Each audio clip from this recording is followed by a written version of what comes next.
Olá, seja toda a gente bem-vinda ao Fumaça. Eu sou o Pedro Miguel Santos. Estamos na Faculdade de Engenharia da Universidade do Porto, nos estúdios da Engenharia Rádio, de onde gravamos esta entrevista, e hoje temos como convidado o Fernando Pires de Lima, 44 anos.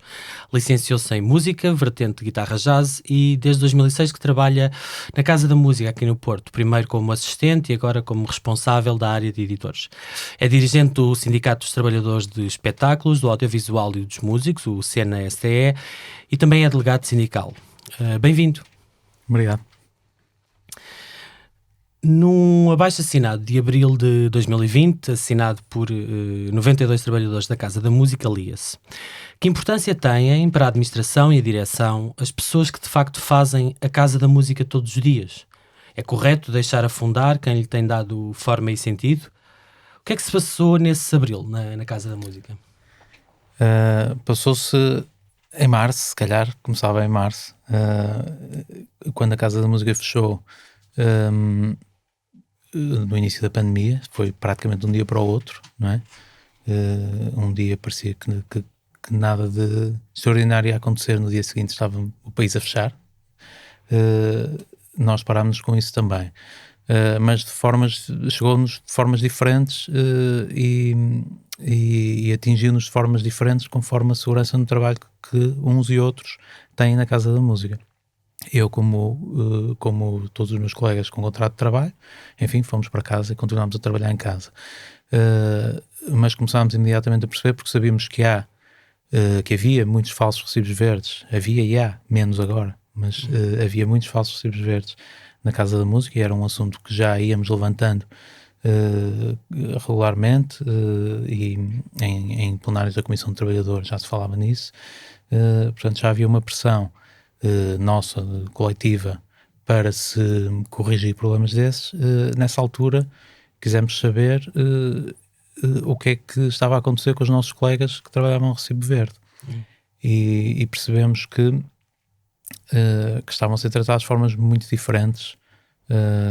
Alguns enviados para casa com tudo cancelado, sem receberem nada, outros recebendo uma percentagem daquilo que estava agendado, e outros podiam continuar a receber, mas o que recebessem era contado como uma bolsa de horas. Portanto, eles iam mais tarde ter de trabalhar de borla as horas que tinham recebido por antecipação.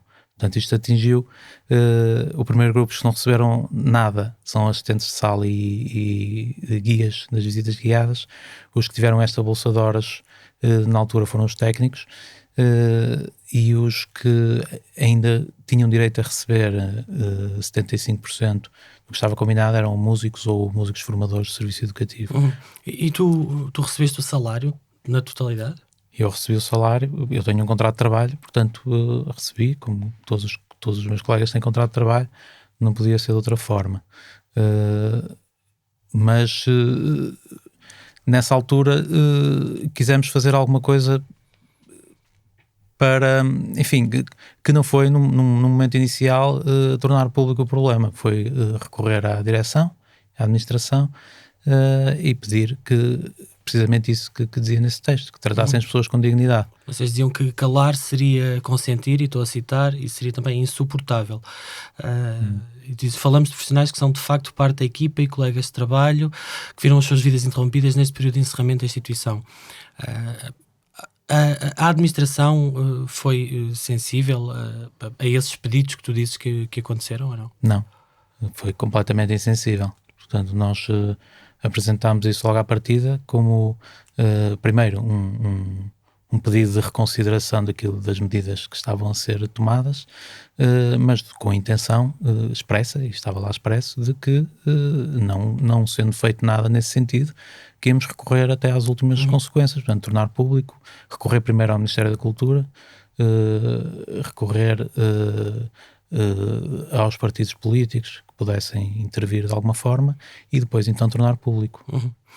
Tu tens ideia de quantos trabalhadores nessa altura é que tinham contratos e quantos é que eram falsos recibos verdes? Ou seja, qual era a dimensão desse problema que vocês queriam denunciar? Com contrato de trabalho eram e continuam a ser à volta de 200 trabalhadores, embora tenham entrado uma série deles, entretanto, com um novo contrato, mas anda sempre ali perto dos 200, 190, 210, enfim, à volta disso. A Recibo Verde é bastante difícil de contabilizar, porque as relações de trabalho que as pessoas têm com a Casa da Música são muito variadas, mas... Porque são negociadas caso a caso ou porque há muitas funções diferentes? Porque são muitas funções diferentes e tanto existem as pessoas que esporadicamente prestam serviço como aquelas que prestam todos os dias ou que prestavam todos os dias e que estavam a Recibo Verde. Mas na altura aquilo que nós calculámos é que seguramente o que nós entendíamos que estariam a Recibo Verde à volta de 100 pessoas. Sendo que nem todas se queixam, não é? Essa também pois, é verdade. Eu ia-te perguntar então porque às vezes dizemos recibos verdes, mas um recibo verde por si só é uma figura jurídica, legal e não tem nada de mal. Eu queria que nos explicasses o que é um falso recibo verde e o que é um recibo verde a sério. Eu quando digo que alguns não se queixam, às vezes não é que não sejam falsos recibos verdes, é que as próprias pessoas se sentem confortáveis com esse vínculo,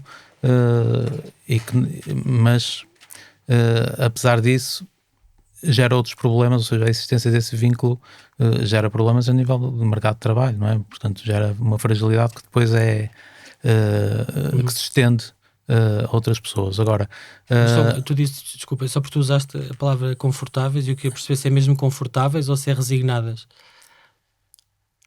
Pois, enfim, são muitas pessoas, é difícil estar eu imagino que haja... Isto para ir à distinção de o que é um falso recibo verde e o que é um Sim. recibo verde a sério, não é? Porque suponho que as confortáveis em teoria seriam recibos verdes a sério. Portanto, seriam trabalhadores independentes que dispõem... Eu não, quer dizer, possivelmente, mas eu nem vejo por aí. Vejo o falso recibo verde, no fundo, é a pessoa que está a trabalhar para uma entidade e que existe uma subordinação jurídica, portanto ela está ali integrada numa determinada hierarquia, com regras que lhe são impostas como aos outros trabalhadores que têm contrato, independentemente de ter um vínculo mais regular ou menos, ou seja, pode não estar ali todos os dias, mas pode ser um trabalho de algumas vezes por semana ou alguns períodos por ano, por exemplo, umas semanas por ano, noutras não. Isto não quer dizer que não devesse ser um contrato de trabalho, porque podia ser e devia ser um contrato de trabalho. Portanto, tem a ver com essa relação de dependência jurídica, não é? Hierárquica, mas também tem a ver com a necessidade permanente que existe por parte do empregador. Portanto, há muitas dessas situações são necessidades permanentes, que estão comprovadas e há pessoas... Ou seja, quer dizer, postos de trabalho, funções que é preciso ter lá sempre alguém. Exatamente, é preciso, e uma instituição como a Casa da Música não pode abrir sequer as portas sem ter pessoas a desempenhar aquelas funções, não é? E, no entanto, muitas dessas pessoas estão a recibo verde. Eu queria citar aqui o artigo 12 do Código de Trabalho, que é basicamente ler a lei que especifica um pouco aquilo que tu estás a dizer, não é? O artigo 12 intitula-se Presunção de Contrato de Trabalho e diz no seu número 1: presume-se a existência de contrato de trabalho quando, na relação entre a pessoa que presta uma atividade e outra ou outras que dela beneficiam, se verifiquem algumas das seguintes características. A atividade seja realizada em local pertencente ao seu beneficiário ou por ele determinado. B, os equipamentos e instrumentos de trabalho utilizados pertençam ao beneficiário da atividade. C, o prestador de atividade observa horas de início e termo da prestação, determinadas pelo beneficiário da mesma. D, seja paga, com determinada periodicidade, uma quantia certa ao prestador de atividade como contrapartida da mesma. E, o prestador de atividade desempenha funções de direção ou chefia na estrutura orgânica da empresa. Depois há mais números neste artigo 12. Tu achas que a distinção que faz e que no fundo é alegar algumas destas alíneas, não é? Dizer que há alguns trabalhadores que cumprem algumas dessas alíneas e, portanto, deviam ter um contrato de trabalho normal, mas não têm. Achas que a Casa da Música tem o mesmo entendimento que tu tens, ou a administração, de que aquelas pessoas deviam ter um contrato de trabalho e não são verdadeiros prestadores de serviços? Sim, eles não têm tido esse entendimento. Agora, aí, o que é importante também dizer sobre esse artigo, isso é a presunção do contrato de trabalho. Depois, como isto isto também tem sido uma aprendizagem também para nós, porque vários destes casos chegaram à ACT, chegaram ao tribunal e, portanto, A ACT é a Autoridade para as Condições de Trabalho. Sim, e, portanto, têm sido bastante explorados. A presunção do contrato de trabalho, por si só, o que desencadeia é a ação da Autoridade para as Condições de Trabalho, que indica que aquele trabalhador tem, ao cumprir duas dessas condições, pelo menos duas, sim. Deveria ter um contrato de trabalho. No entanto, depois os tribunais pegam nisso e essa presunção poderia ser contrariada pelo empregador, dizendo que não, apesar de cumprir aqui algumas coisas, não há aqui uma relação de subordinação jurídica e, portanto, a pessoa não está integrada num determinado contexto de trabalho. Teria de provar isso.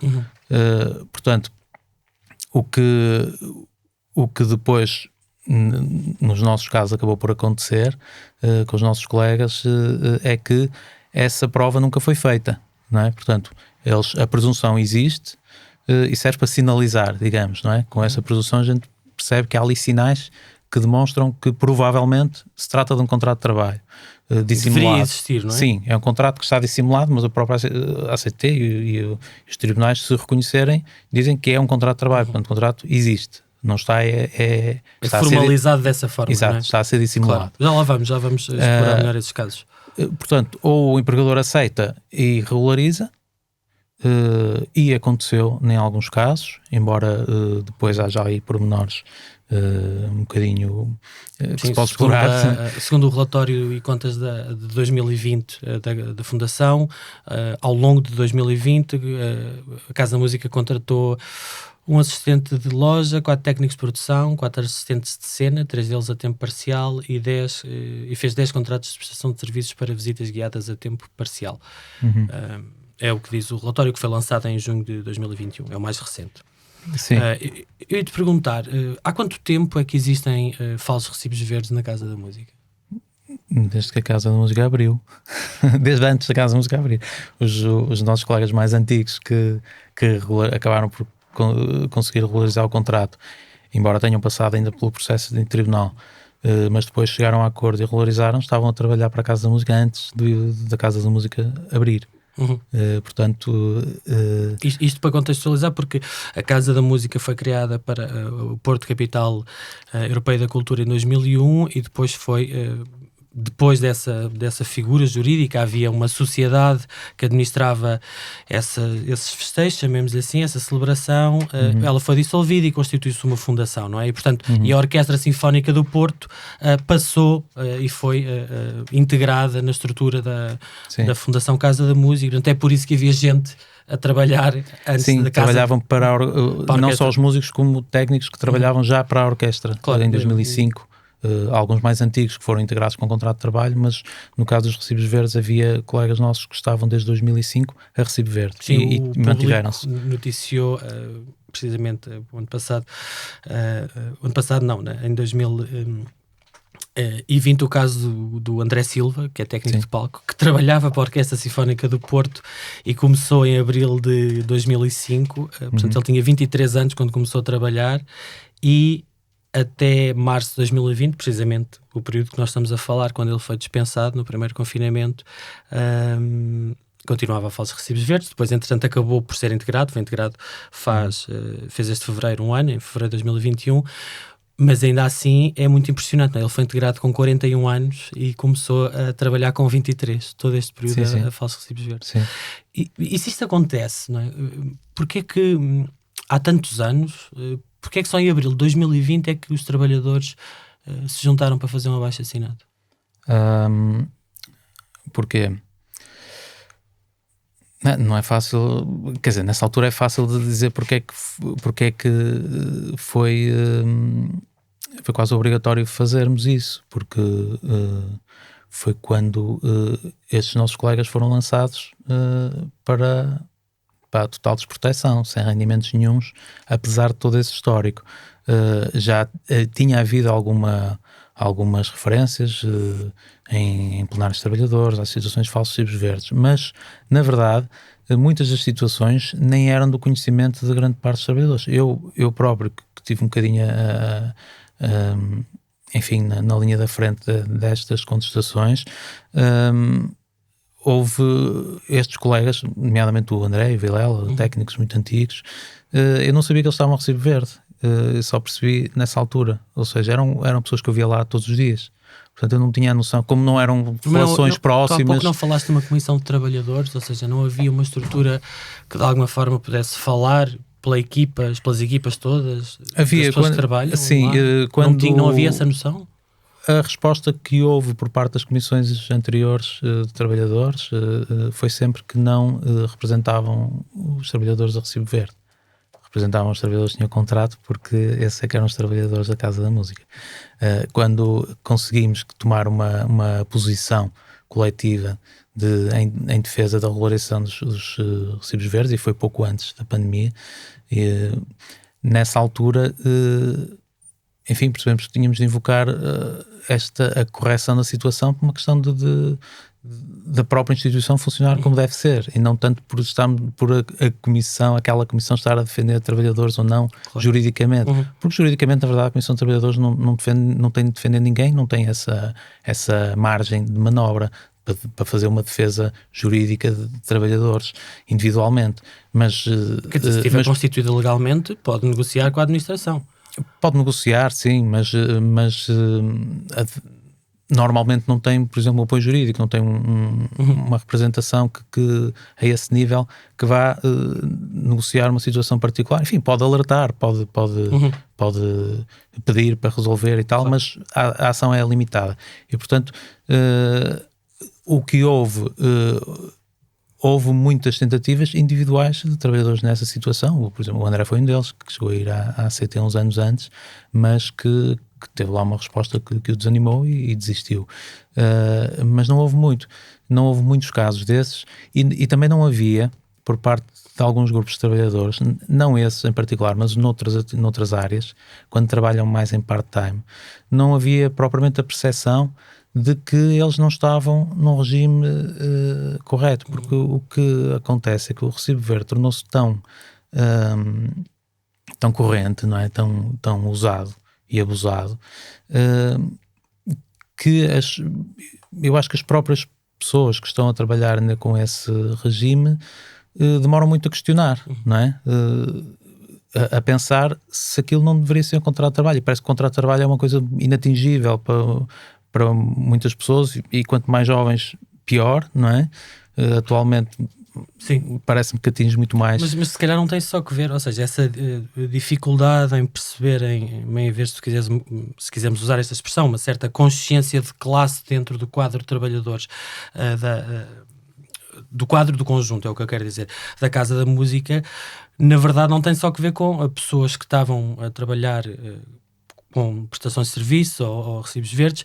Há também entendimentos diferentes, por exemplo, isto queria perceber porque é que em junho de 2020, portanto, uns meses depois de vocês terem feito esse abaixo-assinado, uma carta assinada por 62 auto-intitulados trabalhadores do quadro da Fundação da Casa da Música emitiu um comunicado em que dizia isto: temos a obrigação de esclarecer que o auto-intitulado Grupo de Trabalhadores da Casa da Música, portanto, dirigia-se ao grupo que tu estavas a representar, não é representativo do sentir e pensar da larga maioria das pessoas que trabalham nesta casa, e que a sua estratégia de destruição da reputação da Casa da Música, do seu projeto artístico e de todos quanto neles trabalham nos revolta. As denúncias que o sindicato tem feito, afinal, parece que não são assim tão consensuais, não é? Para o quadro dos trabalhadores. Nunca são unânimes, não é? Nunca são unânimes. Sobre as intenções das pessoas eu não posso falar, mas o que posso responder em relação ao que é dito, a esta distância já, não é? Que já foi há um ano e meio, é que, primeiro, isso saiu precisamente no dia em que nós íamos, um grupo que representava a medida do abaixo-assinado, íamos ao Parlamento, à Comissão de Trabalho e à Comissão de Cultura a falar, portanto saiu no mesmo dia. Portanto foi um bocadinho de ruído lançado no momento. E depois... Mas porquê é que achas que isso aconteceu precisamente nesse dia? Bom, eu não posso explicar porque é que aconteceu, porque senão estava pondo na cabeça das pessoas. Agora, eu sei que aconteceu nesse dia e que isso tem alguma relação, não é? Mas que achas que foram pressionados pela administração? Eu acho que algumas das pessoas terão sido pressionadas para pôr lá o nome. Isso não tenho muitas dúvidas. Mas mesmo que não... Isso é engraçado, porque há um outro texto que saiu nesse dia, de 12 membros da Orquestra Barroca, que foi enviado também aos parlamentares, onde eles dizem: nenhum dos membros se sentiu coagido ou pressionado a tomar qualquer posição contrária à sua consciência e liberdade. Fizeram-no individualmente, exclusivamente por uma questão de solidariedade para com os outros colaboradores da Recife Verde, que alegam terem tido um tratamento menos favorável. E estes mesmos também dizem que acham que a luta estava a ser desvirtuada e que há aqui uma intenção de criticar de alguma forma a direção artística da Casa da Música. Portanto, isso é muito engraçado. É verdade, esta crítica, ou seja, o sindicato e o grupo de trabalhadores que tu lideravas aproveitou-se da denúncia da precariedade para abrir uma guerra à direção artística da Casa da Música? Isso é muito engraçado, porque o sindicato ainda não estava envolvido na luta, na altura. E tu também ainda não estavas no sindicato? Eu ainda não estava no sindicato. E eram muito poucos os trabalhadores da Casa da Música. Isto em junho de 2020, para as pessoas se situarem. Sim, eram muito poucos os trabalhadores da Casa da Música que estavam sindicalizados na altura. Mas é engraçado, porque se ler todo aquele abaixo-assinado, que foi o único documento oficial que saiu, primeiro, se representava ou não maiorias ou minorias, nunca lá se pretende representar ninguém, pretende-se relatar um facto e é assinado por 90 e tal pessoas. Na altura foram 100, mas depois houve umas que foram pedindo para tirar o nome nos dias seguintes. Nunca se falou de aspectos artísticos da Casa da Música nesse período, nem até hoje, nem mesmo com as intervenções no sindicato e dos plenários de trabalhadores, nunca se fez referência a nenhum aspecto que tivesse relação com a direção artística. Portanto, eu acho engraçado na altura terem aparecido essas referências, porque o que traduz é a preocupação das pessoas que assinaram os documentos com o melindre que podia atingir a direção artística. Portanto, achas que a Orquestra Barroca foi mais papista que o Papa e atravessou-se em nome da direção artística quando aparentemente vocês não estavam a atacar a direção artística? Sim, claramente. Embora os músicos da Orquestra Barroca quiseram reafirmar uma solidariedade com as situações que o outro documento não tinha. O outro documento negava e eles não o quiseram negar. E parece-me que foi por isso que fizeram um documento paralelo, para deixar isso claro. E portanto, isso acho que é positivo, foi positivo na altura. Isso ou seja, parece que há aqui muitos grupos e muitas sensibilidades diferentes, até uma certa tensão entre os vários grupos de trabalhadores, e eu vou citar um ex-colega teu, Paulo Lima de Carvalho, responsável pelos recursos humanos da Casa da Música entre 2005 e 2014, que em junho de 2020, precisamente na altura em que estavam a ser estes comunicados, disse ao Jornal de Notícias que havia ameaças, assédio moral, insultos à porta fechada, pressão psicológica, foi alvo de tudo. E aparentemente esta foi uma das razões porque ele saiu. Vocês, no Sena STE, o sindicato, em dezembro de 2021, diziam que intensificava-se o clima de perseguição a quem questiona as políticas laborais assentes na precariedade. O CNSTE está ao lado de Hugo Veludo, que é um outro colega vosso, que foi dispensado também, e manifesta a sua repulsa por qualquer ato de retaliação que recaia sobre os trabalhadores. Há um clima de assédio laboral e moral junto dos trabalhadores? A administração da Casa da Música persegue os trabalhadores? Em alguns casos há claramente isso. Eu posso dizer o caso mais óbvio e em que nós temos tentado intervir já no âmbito do sindicato, que são os assistentes de visitas guiadas que foram contratados também na sequência da ACT ter indicado como falsos recibos verdes. Portanto, eles foram contratados e foram contratados, eles têm um vínculo parcial, portanto fazem poucas horas por semana e sempre fizeram porque são muitos. E têm outras atividades na vida deles e fazem aquilo como um extra. E assinaram um contrato de trabalho. Lá está, o facto de ser um extra não impede de terem um contrato de trabalho, e portanto têm horas semanais de 4 horas, horários de 4 horas, 6 horas, o que obrigaria a haver uma definição de um método para se fixar esses horários, não é? De modo a eles poderem conciliar o trabalho com a vida deles fora da casa de música, como é normal. Qualquer trabalhador tem esse direito de conciliar a vida familiar e pessoal com o trabalho. Desde o início, o que lhes foi feito sempre, apesar deles manifestarem, ou no momento, depois deles manifestarem as preferências deles quanto a horários, de forma completamente compatível com o serviço que existia, os horários... Ou seja, era perguntado aos trabalhadores quando é que preferes trabalhar, não é? De manhã, de tarde, quantas horas, esse tipo de coisas. Sim, em que dias da semana e tal, porque há uns que estavam a estudar e queriam fazer o fim de semana, outros que tinham trabalho e preferiam ao contrário, não é? Uns preferem de manhã, outros de tarde, enfim. Mas isto sempre foi assim, portanto, eles quando estavam a receber sempre foi assim. De repente a resposta que tiveram foi: agora já não estão a receber, estão a contrato, portanto nós fazemos como queremos. Disse a administração, basicamente, por outras palavras, mas foi isto.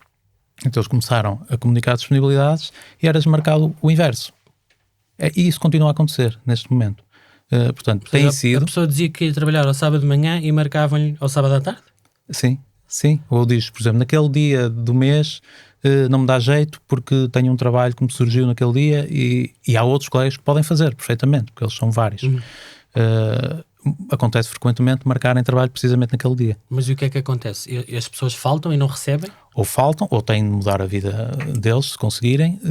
Já aconteceu em vários casos faltarem, portanto perdem o vencimento, têm uma falta que os prejudica porque há um limite de faltas, não é? Injustificadas.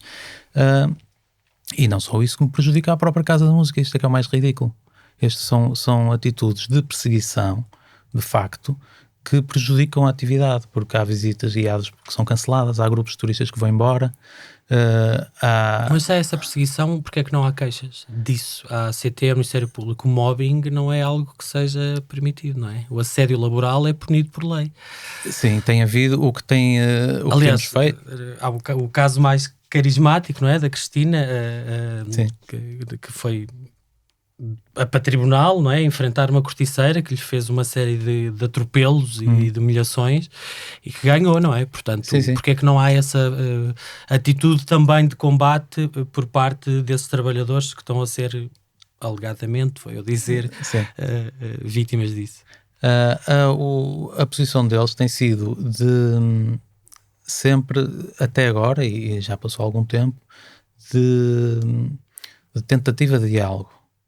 De tentar chamar a atenção e ir recorrendo às chefias para resolverem, mas até agora ainda não conseguiram, a verdade é essa, mas têm tentado, enfim, e são bastante pacientes e têm tentado dessa forma, e eu também não os posso convencer de tomarem outras atitudes se não for aquilo que eles pretendem fazer a cada momento. Em junho ou seja, nesse junho, e continuamos em junho de 2020, a jornalista Helena Teixeira da Silva fez um grande trabalho sobre esta situação, mais uma vez para o Jornal de Notícias, e ouviu uma outra pessoa, ouviu Diogo Cantal, que foi coordenador de gestão financeira, contabilidade e tesouraria na Casa da Música, e que também saiu em litígio com a Fundação, em 2013, e ele disse isto ao Jornal de Notícias: a Casa depende da subvenção pública e não do mecenato, o Estado paga, mas não manda. Fim de citação. Quem é que manda então na Casa da Música? Quem manda... Pareceu-nos sempre que quem manda são as entidades privadas que mais poder conseguem ter no Conselho de Fundadores, não é? O Conselho de Fundadores junta os fundadores privados, muitos deles contribuíram uma vez para os fundos da Casa da Música na fundação, no momento da fundação. Outros contribuem, alguns vão contribuindo anualmente. Estamos a falar de empresas, sobretudo. Empresas, sim. Uma ou outra associação empresarial, mas... no geral são empresas, depois integra o Estado português, não é? Integra a área metropolitana do Porto. E a Câmara Municipal do Porto. E inclui a Câmara de Matosinhos também, mas entidades públicas, eu acho que mais nenhuma, que eu me lembro assim, de repente, mas as que têm uma representação mais forte são a Câmara do Porto e o Estado, principalmente. Mas, na prática, o Conselho de Administração, com 7 elementos, tem 4 que são designados pelos privados. Portanto, os privados têm sempre o poder maior. Mas não é estranho que isso aconteça quando, isto são dados que estão no site da própria Casa da Música, entre 2015 e 2020 o Estado português financiou a Casa da Música em 48 milhões, a Câmara do Porto pôs 1,42 e as empresas privadas, através de patrocínios ou mecenato, meteram quase 11 milhões, 10,66 milhões. Ou seja, há aqui uma disparidade brutal de investimento. Como é que estas empresas que têm nem 10%, têm talvez 10%, nem tanto, de contributo para o orçamento, mandam mais que o Estado e a Câmara, que no fundo são entidades públicas e são erário público? Sim, isto tem a ver com os estatutos que foram na altura definidos e como modelo, e tem a ver também com o modelo da Fundação de Serralves, que é um bocadinho semelhante, embora o contributo do Estado não seja tão grande. Até porque já havia um património que vinha de trás, não é? Não é o caso da... Sim, embora o património fosse do Estado também, não é? Portanto, a Quinta de Serralves era do Estado. No caso, na Casa da Música, todo o edifício era do Estado e o terreno também. Mas na altura da constituição da Fundação houve uma ideia que é bastante... que se podemos situar facilmente de um ponto de vista ideológico, porque tem a ver com a ideia de que o Estado não é capaz de gerir, mas que é bem-vindo para pôr dinheiro, não é? É o princípio das parcerias público-privadas, que é o que é a Fundação. E isso, aliás, está assumido no Decreto-Lei 18 de 2006, de 26 de janeiro, que cria a Fundação da Casa da Música, e lê-se assim: concluído o projeto da construção da Casa da Música, decidido em 98 e com a candidatura do Porto à Capital Europeia da Cultura 2001, e reconhecido que a obra é do interesse e da maior relevância para o Estado português, não só pelo elevado valor dos investimentos realizados, grande parte provenientes de fundos estruturais da União Europeia, mas também pela necessidade de assegurar o desenvolvimento das atividades para que foi criada, o Governo, em cumprimento do seu programa, opta pelo modelo fundacional baseado na parceria entre Estado, autarquias e iniciativa privada, por forma a assegurar o cumprimento dos objetivos de acolhimento das atividades musicais, e isso depois continua. Ou seja, desde o início está escrito, não é? Esta é uma lei que assume, foi o Estado, foi o dinheiro público europeu que pagou isto, mas achamos que tem que ter aqui as empresas também a gerir isto. Sim, e o que acontece... E na verdade são elas que gerem mesmo, são elas que gerem, porque isto tem a ver com a lei quadro das fundações, que determina que uma fundação é privada quando o património financeiro inicial é maioritariamente privado. Eu agora não me lembro bem da referência, como é que ela é feita, mas tem a ver com esse património financeiro inicial e o que foi feito na Casa da Música. Apesar do edifício ter custado 111 milhões de euros, do terreno ser do Estado, e continua a ser, mas é cedido à Fundação. E apesar de todo esse investimento, o património financeiro inicial, que são, no fundo, as notas que naquele momento, para criar no papel a fundação, são postas no banco, foi dividido de forma a que os privados contribuíram mais nesse momento. O valor total são uns 3, 4 milhões de euros. Não me lembro agora de cor, mas está também, é mencionado também nesse decreto-lei da Constituição. E, portanto, nesse momento, o dinheiro que é posto é maioritariamente privado, apesar de esse valor que é posto uma vez na vida ser muito menos do que o orçamento anual de todos os anos da Casa da Música. Portanto, o Estado, todos os anos, põe o dobro, mais do dobro, do dinheiro muito mais, na verdade, que constituiu esse património financeiro inicial. Portanto, é uma como é que se diz? Enfim, é uma forma um bocadinho burocrática, não é, de fazer as coisas de maneira a manter para sempre uma fundação privada, apesar do dinheiro ser público, sim, quase todo. Em 2015 o Estado pôs 7 milhões, em 2016 7 milhões, em 2017 7 milhões e 600, em 2018 8 milhões e 200. Porque houve um corte a partir de 2012 com a Troika, houve um corte, mas nessa altura. O valor que estava estipulado era de 10 milhões. E o mais próximo foi 2020, que foi de 9 milhões e 400 mil euros. Sim, em 2021 já foram 10 milhões outra vez. Exato. Sim. E o que depois acontece é que é engraçado depois ver também o secretário de Estado na altura da constituição da Fundação, quando anunciou a Constituição e qual seria o contributo do Estado anual de 10 milhões de euros, dizer que se esperava que as empresas privadas fossem aumentando a sua contribuição e o Estado até poderia vir a diminuir.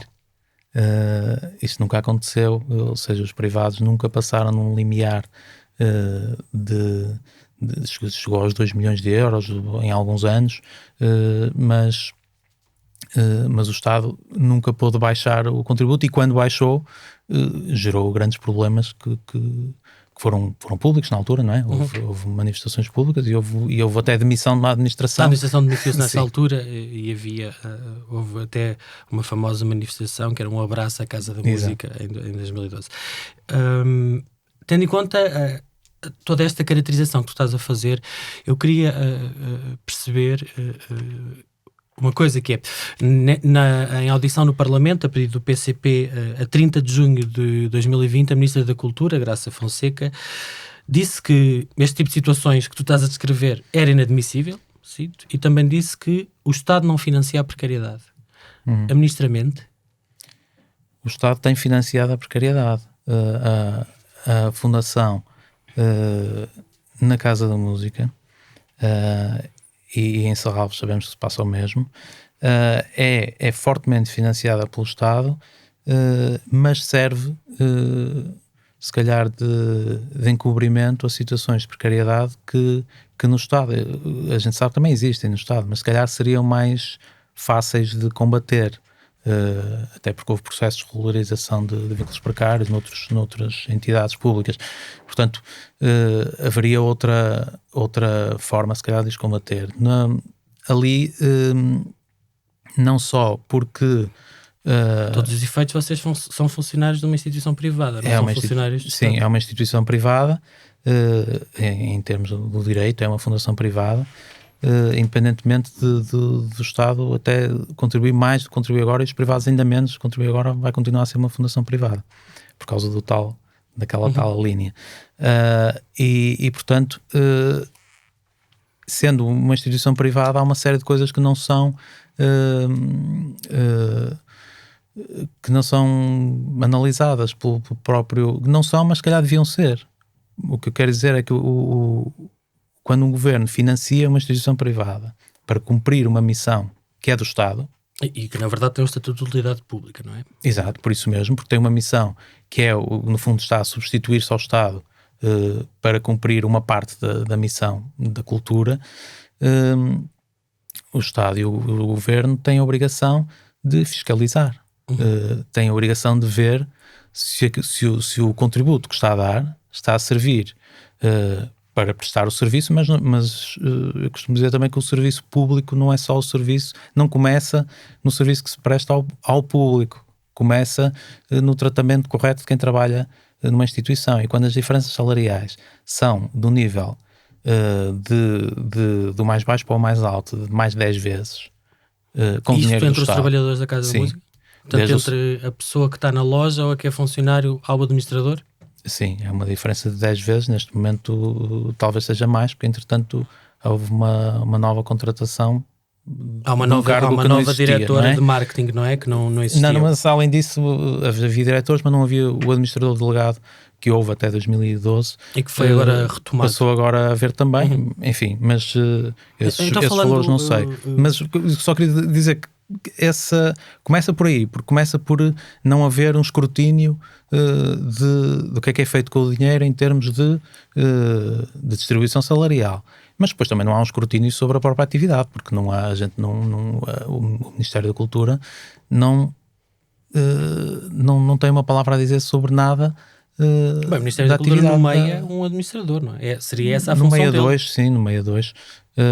Mas eu lembro-me de ouvir a deputada Rosário Gamboa, numa altura em que se falava de um concurso, no concurso das artes, num daqueles concursos extraordinários que foram feitos no início da pandemia também, dizer que o Estado, por causa de haver o concurso e de se contestar, estar a haver uma avaliação em vez de haver um financiamento a quem estava... Um apoio direto, não é? Sim.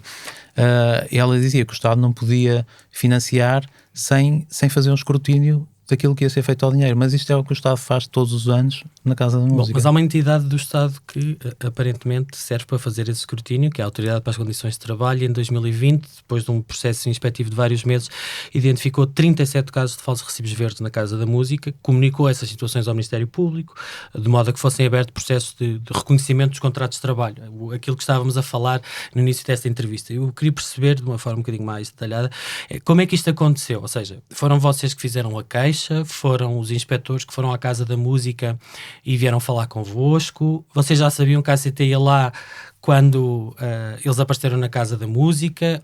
Ou antes do abaixo-assinado a ACT já tinha lá e sabia do que se passava? Conta-me como é que, para as pessoas perceberem como é que uma coisa destas aconteceu, porque durante vários meses a Casa da Música foi identificando caso atrás de caso atrás de caso, e só em setembro de 2020 é que divulgou este relatório em que dizia basicamente à administração da Casa da Música para integrar estas pessoas, não é?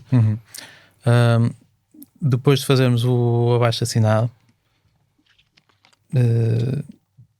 fomos falando com várias pessoas sobre isso e surgiu a ideia de se enviar, que se deveria enviar à Autoridade para as Condições de Trabalho, porque era uma coisa assinada por muitas pessoas e poderia gerar uma atenção especial da Autoridade, enfim, por ser um documento coletivo.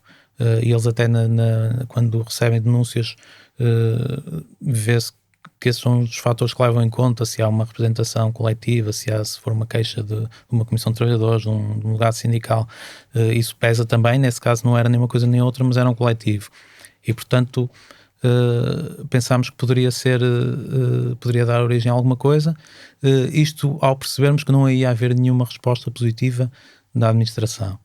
Porque nós não estávamos nesse momento a contestar os falsos recibos verdes.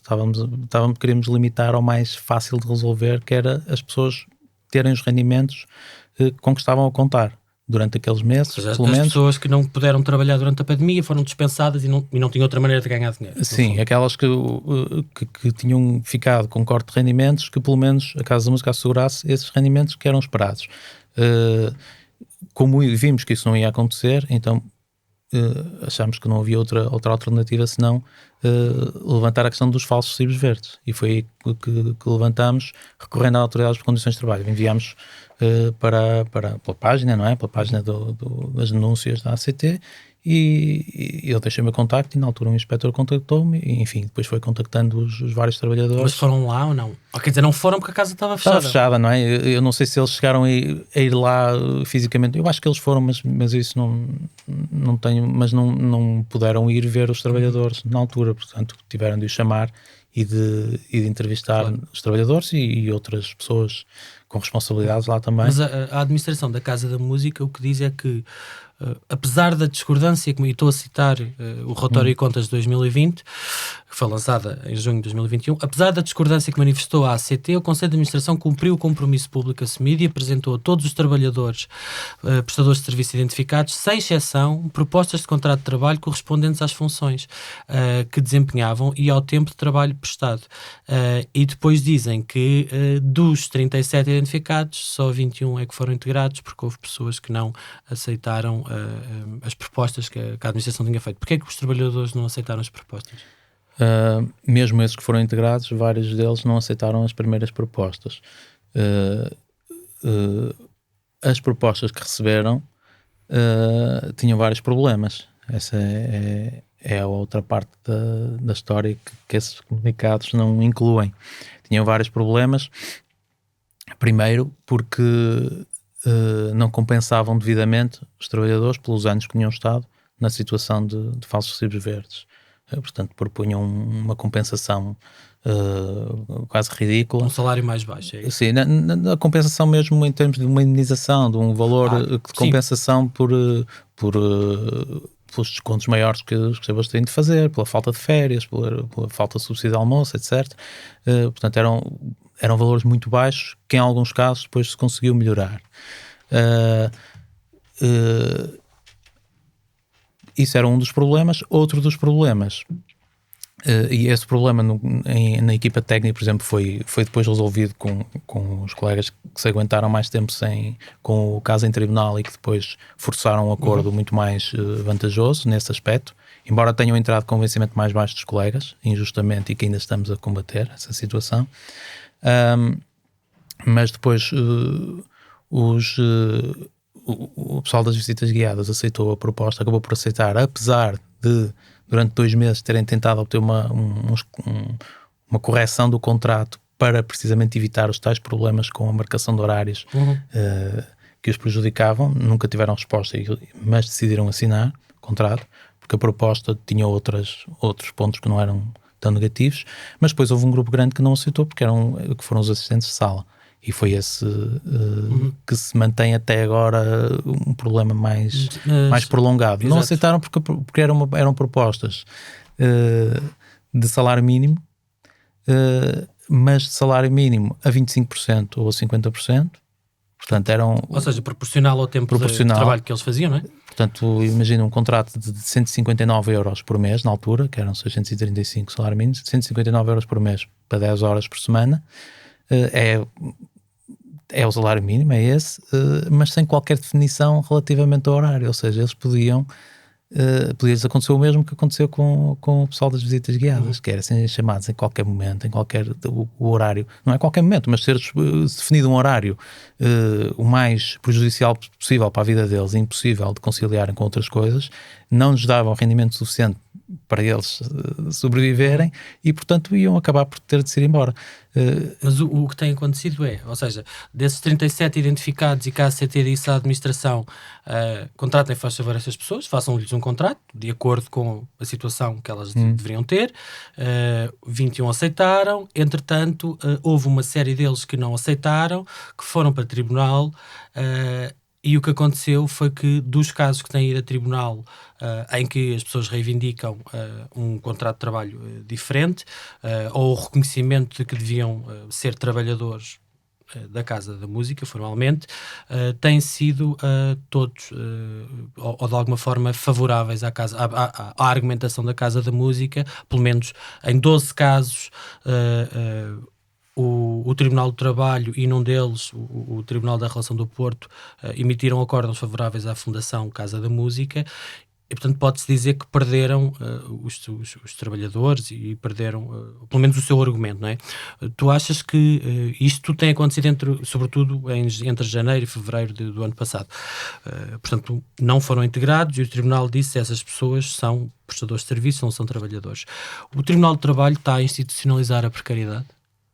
Está, mas eu se calhar voltava só um bocadinho a isso que estavas a dizer antes de justificar esta resposta,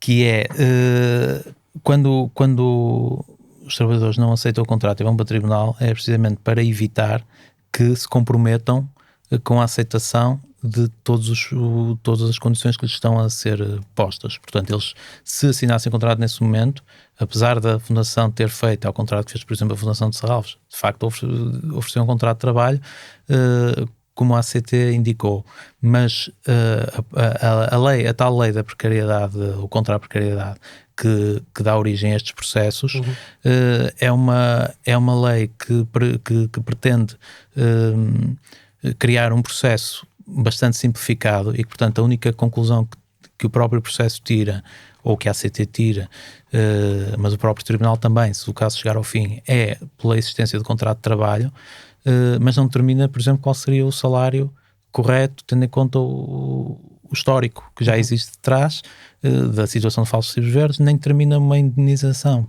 pela situação dos anos anteriores. A única coisa que determina que tem que ficar determinada é a existência do contrato e a antiguidade. e isto era a única coisa que ficava garantida. Portanto, o que estes trabalhadores queriam era evitar comprometerem-se com a aceitação de um contrato ou de um salário e de uma indenização muito abaixo do que eles entendiam que era correto, e portanto iam para o tribunal para terem um contrato sem passarem por este compromisso. Depois, sim. Desculpa, queria só fazer um contexto para explicarmos o que é que isto é. Nós estamos a falar da Lei 63 de 2013, que foi a chamada Lei contra a Precariedade, e ela resulta da primeira iniciativa legislativa de cidadãos que entra no Parlamento. Portanto, a primeira lei escrita por uma série de cidadãos na sequência do protesto da geração Arrasca de 12 de março de 2012. A bem da transparência, quero dizer-vos que fiz parte da organização desse protesto e também fiz parte das iniciativas que levaram à recolha de assinaturas e à campanha por esta lei contra a precariedade.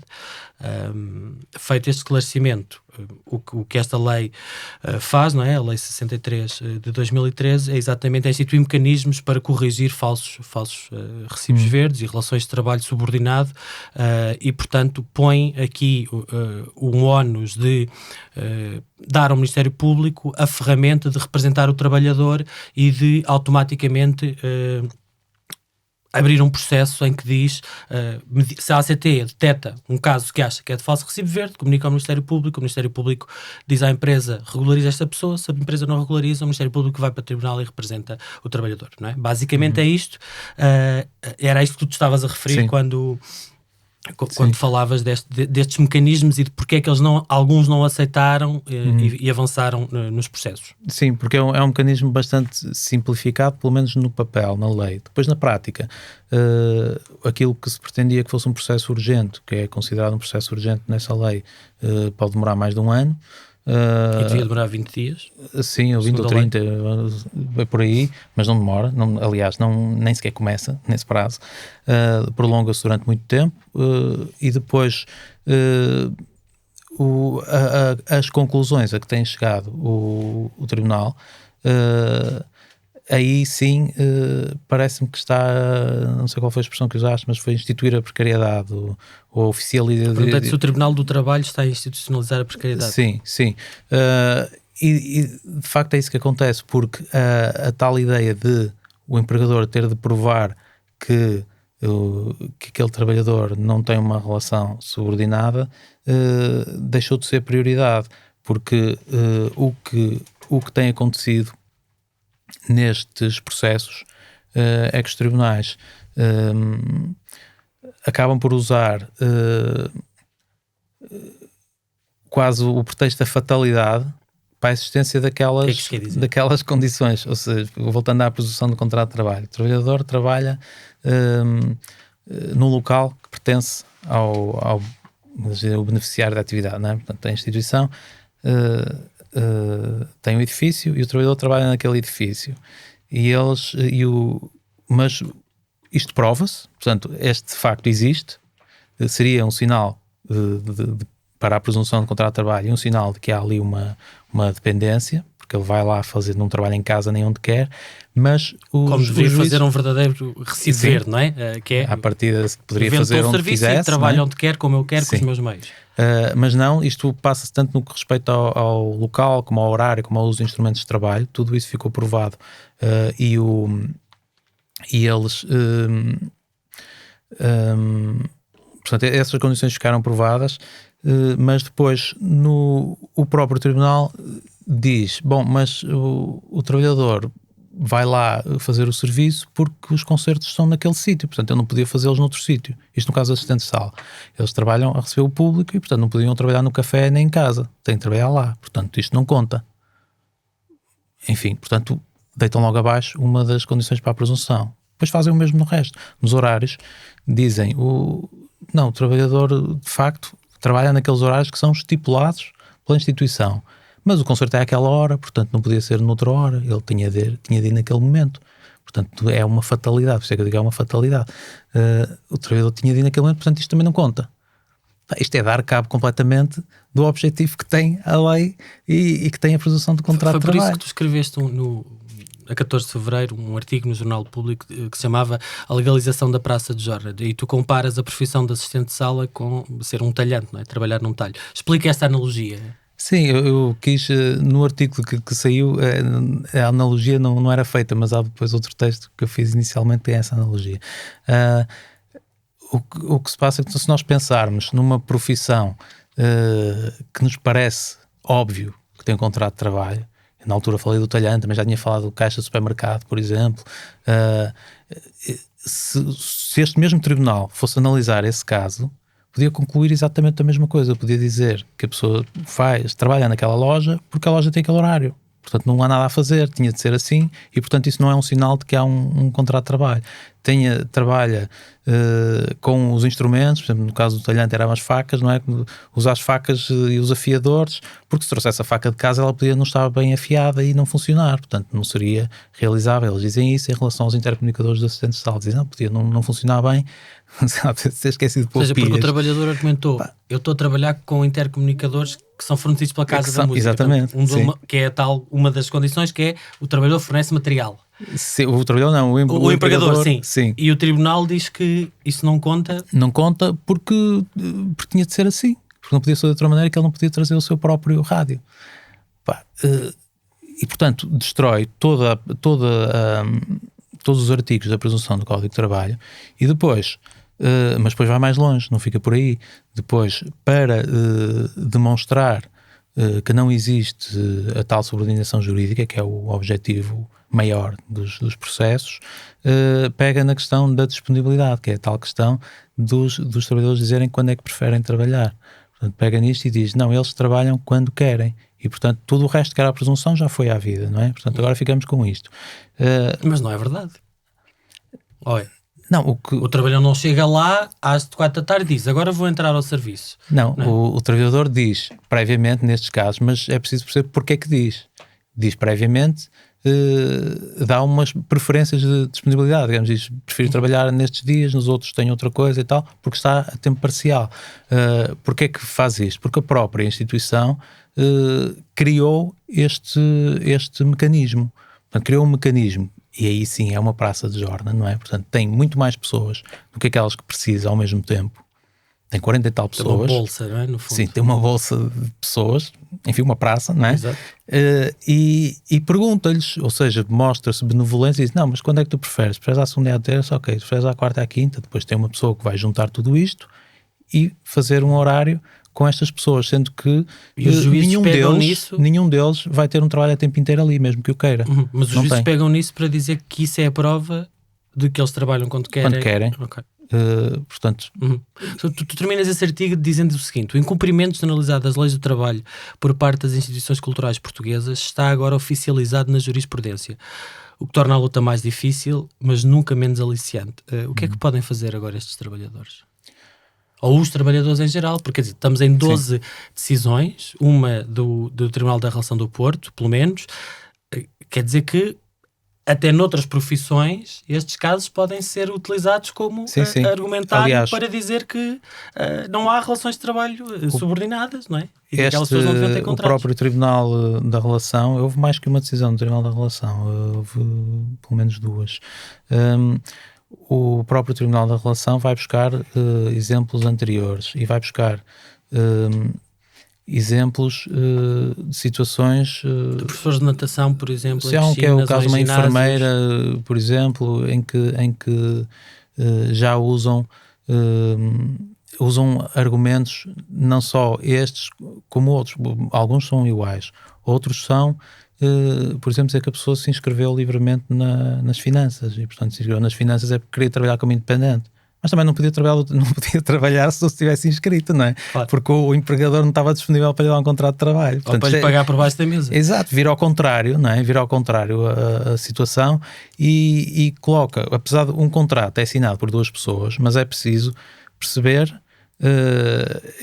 é preciso ver que há uma parte que é mais forte que a outra, não é? Aliás, não é, o contrato não é entre duas pessoas iguais. Tanto mais verdade quanto o próprio Código do Trabalho diz claramente que, em caso de dúvidas, os tribunais devem decidir em favor da parte mais fraca, que é o trabalhador, não é? Portanto, isso está instituído como uma regra base do direito do trabalho e da organização do trabalho entre as partes, não é? Porque os patrões, pomos isto com aspas, não é? Têm sempre mais poder do que os trabalhadores. Aliás, isso nota-se em cada um dos... Outro exemplo são os contratos coletivos de trabalho. Não é? Sempre que o contrato coletivo de trabalho é mais favorável que o Código de Trabalho, ele vigora. Sempre que um contrato coletivo de trabalho tenta retirar direitos ou tirá-los e pô-los ainda menores que o Código de Trabalho, fica o Código de Trabalho, não é? Exato. Isto é uma regra básica. Mas eu queria agora perceber como é que um trabalhador que foi para tribunal lutar contra uma administração, essa administração que negava uma relação laboral existente, tem condições para depois, até segundo a tal lei contra a precariedade, ser integrado num sítio e continuar a trabalhar num sítio onde teve não é, disputa direta, quesilha direta, a sofrer, como tu disseste, assédio e pressões. Como é que essa pessoa pode ficar a trabalhar no mesmo sítio? No caso destas pessoas em que o tribunal não concluiu pela licença de contrato de trabalho, não continuam. Aliás, há uma outra que continua a recibos verdes, mas no geral não continuam lá quase ninguém. Mas noutras situações, como essa da tal dos guias, continua, e o ambiente não é nem sempre é o melhor, o mais desejável. Mas até queria fazer só aqui uma referência a uma coisa que disseste a propósito disso do Código de Trabalho, da contratação coletiva, porque o Código de Trabalho apresentado dessa forma, e é o que se pretende, é que seja o mínimo denominador comum, digamos, é aquele de abaixo de que ninguém pode trabalhar abaixo daquilo. É por isso que existe um Código de Trabalho. Exato. Não é? Mas na verdade há muita gente que trabalha abaixo disso, não é? Porque o recibo verde é a ausência total de regulação. Não há salários mínimos, não há horários de trabalho, não há nada, não é? Porque como supostamente é um independente, sendo um independente, nenhuma daquelas regras se aplica, e portanto na inexistência de uma contratação coletiva, de convenções coletivas que sejam mais favoráveis, a garantia do Código de Trabalho para as pessoas que trabalham nessas condições não existe. Não é? Portanto, o que nós estamos a permitir que o nosso mercado de trabalho tenha padrões muito mais baixos do que aqueles que aparentemente se apresentam como os mínimos, que é o Código de Trabalho. É interessante falarmos nessa ideia da contratação coletiva, porque ela só pode ser feita por estruturas representativas dos trabalhadores, nesse caso os sindicatos ou confederações de sindicatos, e eu queria entrar um bocadinho nisso para refletir aqui sobre a proporção de trabalhadores sindicalizados em Portugal. Ela caiu de 60,8% em 1978 para 15,3% em 2016. Dizia um estudo da Organização para a Cooperação e Desenvolvimento Económico, a OCDE, publicado em novembro de 2019. É a segunda maior quebra entre os países analisados, ou seja, de 60 para 15, ainda que, e é preciso relativizar isto, a média de sindicalização na OCDE seja de 16,3. Na verdade é só mais um ponto percentual acima daquilo que era em 2016 em Portugal. Em que é que os sindicatos estão a falhar?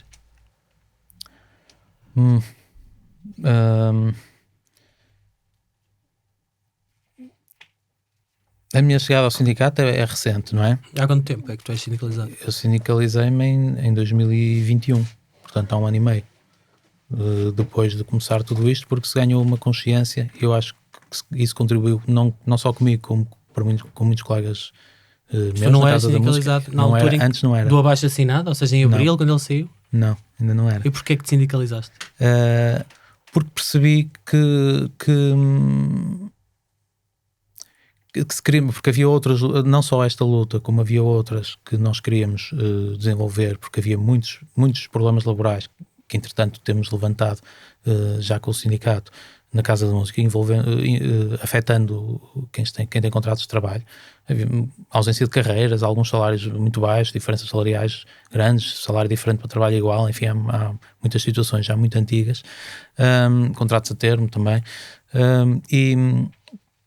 e e pareceu-me a mim, e foi, enfim, e houve nesse momento uma consciencialização mais forte entre os trabalhadores na Casa da Música, pelo menos um grupo grande com quem eu estava mais em contacto, que fomos percebendo que fazia sentido, que o sindicato permitiria o desenvolvimento de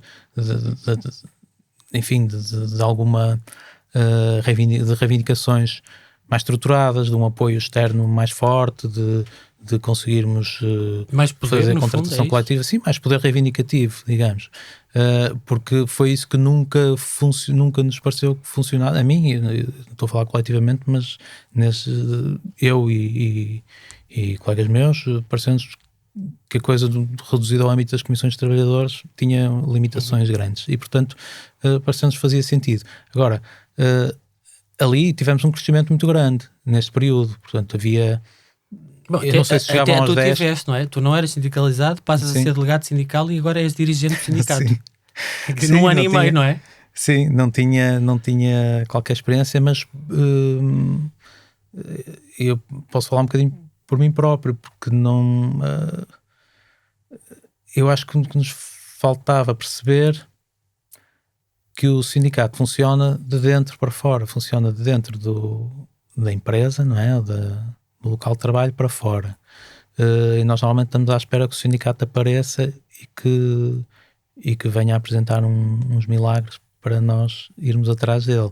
Mas isso não acontece, nem nunca aconteceu assim neste processo connosco também. Acontece precisamente ao contrário. Começa dentro da Casa da Música, neste caso. Começa com... alargou bastante, quando o número de sindicalizados não devia chegar a 10 no início. Dentro da Casa da Música? Sim, e rapidamente ultrapassou os 50. E em Serralves, imagino que também tenha acontecido, porque vocês fizeram lutas parecidas, ou não? Sim, em Serralves, a nossa luta foi muito ligada aos educadores de artes, e os educadores de artes têm tido dificuldade em encontrar um sindicato que os possa representar, porque o SENA não pode, porque é de audiovisual, dos músicos, trabalhadores de espetáculo, e não se enquadra, e portanto eles tiveram essa dificuldade e portanto não acredito, e depois também a maior parte das atividades na Fundação Serralves não são também neste âmbito. São educativas, não é? Educativas e outras, exposições e tal, portanto não está enquadrado nas profissões de espetáculo, só algumas lá estarão, portanto não são muitas. Agora, na Casa da Música houve um crescimento grande, foram 50 e tal. Mas isso parece até contrariar esta ideia que eu estava aqui a dizer, Sim. não é? Que é do tal de crescimento do número de sindicalização e da taxa de sindicalização, e eu insisto nesta pergunta: em que é que os sindicatos estão a falhar? Se é que tu achas que estão a falhar. Pois, eu não sei se estão a falhar. Agora, se eu puder encontrar alguma coisa em que eu posso olhar para a nossa experiência e ver o que é que funcionou de maneira diferente para nós conseguirmos crescer na Casa da Música e não aconteceu o mesmo noutros locais. E o que eu vejo que aconteceu de diferente foi este crescimento de dentro. Ou seja, houve alguns trabalhadores, não partiu de mim, mas houve alguns colegas que chamaram a atenção, dizer: inscrevam-se no sindicato, que isto vai dar-nos força. E portanto, colegas que já estavam inscritos. E portanto houve esse processo de maior ligação ao sindicato. Se os sindicatos estiverem a falhar em alguma coisa, se calhar será na capacidade de consciencializar os trabalhadores em cada local para as vantagens de agirem coletivamente, não é? E de reivindicarem as coisas em coletivo, de forma a terem mais força. Se calhar poderá ser nisso, e se existe trabalho, enfim, uns falam melhor que outros, porque eu não tenho bem consciência de como é que estarão cada sindicato de cada área. Provavelmente será diferente, haverá áreas com mais percentagem, outras com menos, mas no nosso caso, que eram muito poucos, o crescimento veio daí, veio de uma consciencialização de que a ação coletiva era precisa e que uma estrutura externa forte e que nos desse apoio funcionasse bem para nós, portanto, que nos desse benefícios. Portanto, os benefícios só existem, acho eu, quando esse movimento interno funciona. Mas por exemplo, tendo em conta que tu és um funcionário do quadro, és delegado sindical, e isso dá-te, segundo a lei, uma proteção especial. Por exemplo, se alguém te quiser despedir, tu sentes-te privilegiado por poderes afrontar e dar a cara contra a administração da Casa da Música? Eu gostava de poder ver-lhes a cara mais vezes, porque eu só consegui reunir com eles uma vez a 3 dias da greve que nós tivemos a 26 de novembro. Foi a única vez de 2021, não é? Do ano sim, passado. foi a única vez que o Conselho de Administração aceitou reunir com o sindicato. Infelizmente, agora não privilegiado, não. Acha que é... Mas, quer dizer, apesar de tu tens uma proteção por estás no quadro, que os teus e as tuas colegas que não estavam e que estão a falsos recibos verdes não têm, não é? Pois, não tem. Sim, eu começo por ser privilegiado por ter um contrato de trabalho e por ter um vencimento adequado para as funções que tenho, portanto, nesse aspecto, infelizmente, tenho que considerar privilegiado, embora esteja naquilo que devia ser a norma, mas não, nesse aspecto sou privilegiado e, portanto, acho que sim. O que depois é interessante que o facto de haver uma divisão muito clara entre aqueles que acabam por se considerar privilegiados porque têm condições normais de trabalho, não? Têm um contrato e têm um vencimento adequado, e os outros que não têm, que estão em situações precárias, seja por recibos verdes, contratos a termo ou salários mínimos, coisas desse género, acaba por haver esta divisão de mundos diferentes. E é muito difícil estar no mundo dos privilegiados e querer mergulhar-nos na luta, não é? Que vai abanar um bocado as coisas. Eu acho que uma das críticas que fazem muitas vezes aos sindicatos, não é? É que fecharam-se nos seus associados e nos seus cotizados e deixaram de defender todas as situações de diferentes modelos e formas de trabalho e porque as pessoas não têm um contrato, não vão defender essas pessoas porque elas não são sindicalizadas. Pois, o CNSTEP, por acaso, tem tido um crescimento na área dos trabalhadores independentes também, sejam falsos ou verdadeiros, porque também existem muitos verdadeiros trabalhadores independentes na área do espetáculo, e portanto acabou por fazer um caminho um bocadinho inverso nesse campo. Portanto, tem assumido um bocadinho a representação ou o combate aos falsos recibos verdes, tem falado muito disso, e aliás teve intervenções nesse sentido no âmbito da discussão do Estatuto da Cultura, e portanto tem feito isso. Agora, eu gosto de pensar naquilo que depende de nós, ou seja, o que é que nós poderíamos fazer para ser diferente. Se eu estivesse a trabalhar num local onde não me sentisse defendido pelo sindicato, se calhar o que fazia sentido era eu ir para o sindicato, inscrever-me e ir lá tentar fazer valer aquilo que me fosse defender.